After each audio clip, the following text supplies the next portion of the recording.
Bismillahirrahmanirrahim. Perkenalkan, nama saya Distri Pupitasari. Di sini saya ingin menjawab soal-soal ujian tengah semester dari dari mata kuliah Change Management. Yang pertama, macam-macam perubahan. Saya jelaskan dulu apa itu perubahan. Perubahan adalah suatu upaya yang dilakukan manajemen guna melakukan perubahan berencana dengan menggunakan jasa atau bekerja sama dengan intervensis atau konsultan agar organisasi tersebut tetap survive dan bahkan mencapai puncak perkembangannya. Tipe perubahan ada 3, di mana setiap tipe memerlukan strategi manajemen perubahan yang berbeda pula. 3 macam perubahan tersebut adalah: yang pertama, perubahan rutin, di mana telah direncanakan dan dibangun melalui proses organisasi. Yang kedua adalah perubahan peningkatan, yang mencakup keuntungan atau nilai yang telah dicapai organisasi. Yang ketiga adalah perubahan inovatif, yang mencakup cara bagaimana organisasi memberikan pelayanannya. Pada dasarnya, tidak ada satupun pendekatan yang sesuai untuk manajemen perubahan. Metode-metode yang digunakan untuk komunikasi, kepemimpinan, dan koordinasi kegiatan harus disesuaikan dalam menemukan kebutuhan masing-masing situasi perubahan. Soal nomor 2, tahapan dalam melakukan manajemen perubahan.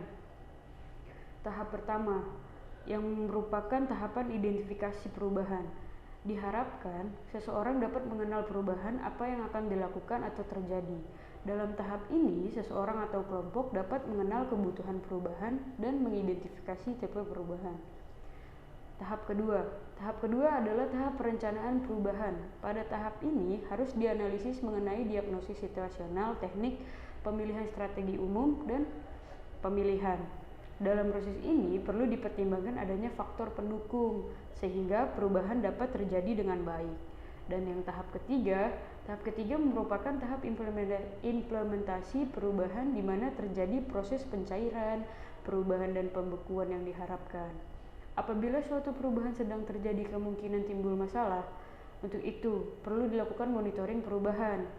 Tahap keempat adalah tahapan evaluasi dan umpan balik. Untuk melakukan evaluasi diperlukan data. Oleh karena itu, dalam tahap ini dilakukan pengumpulan data dan evaluasi data tersebut. Hasil evaluasi ini dapat diumpan balik kepada tahap 1 sehingga memberi dampak perubahan yang diinginkan. Suatu perubahan melibatkan perasaan, aksi, perilaku, sikap, nilai-nilai dari orang yang terlibat dan tipe gaya manajemen yang dibutuhkan. Jika perubahan melibatkan sebagian besar terhadap perilaku dan sikap mereka, maka akan lebih sulit untuk merubahnya dan membutuhkan waktu yang lama. Jika pimpinan manajemen perubahan mengetahui emosi normal yang dicapai, ini akan lebih mudah untuk memahami dan menghandle emosi secara benar. Ciri-ciri organisasi yang membuat perubahan menjadi sukses: kecenderungan untuk bertindak atau bias for action, dekat dengan pelanggan, close to the customer, otonomi dan kewirausahaan, autonomy and entrepreneurship, produktivitas melalui orang atau productivity through people, berorientasi pada nilai-nilai yang nyata, hands-on value driven. Terus pertanyaan selanjutnya, bagaimana cara mengubah budaya organisasi? Yang pertama, mengamati lingkungan yang berhubungan dengan 2 atau 3 tren yang akan memberi pengaruh pada organisasi di masa mendatang. Yang kedua, melihat kembali misi dan mempelajari tujuan organisasi serta memperbaiki sampai menjadi pernyataan yang singkat, kuat. Melarang hierarki lama yang diwarisi dan membangun struktur dan sistem manajemen yang fleksibel dan cair, yang melepaskan energi dan semangat orang. Yang selanjutnya, menantang hal yang biasa dilakukan dengan mempertanyakan setiap kebijakan, praktik, prosedur, dan asumsi.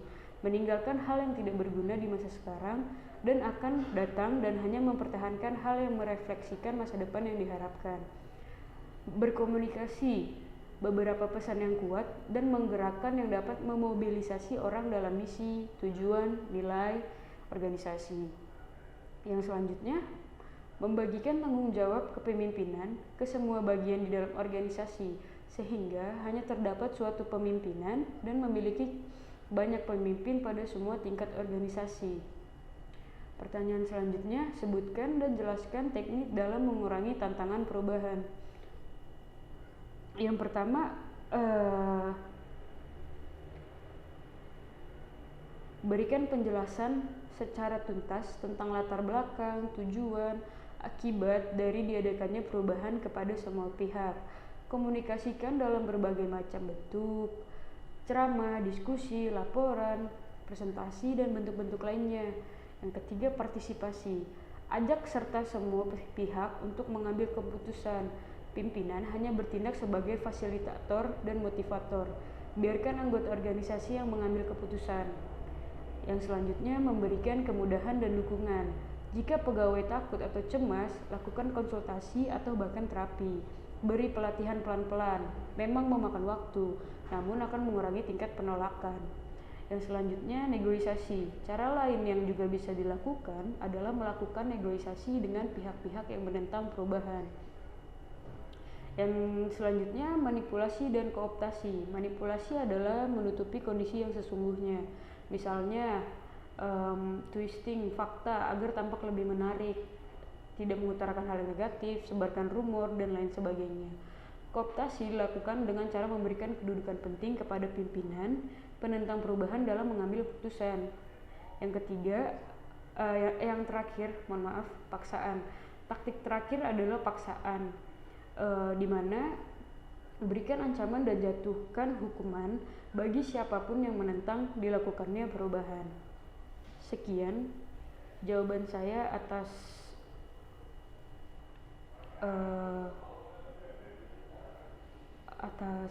jawabannya. Kurang lebih mohon maaf. Wassalamualaikum warahmatullahi wabarakatuh.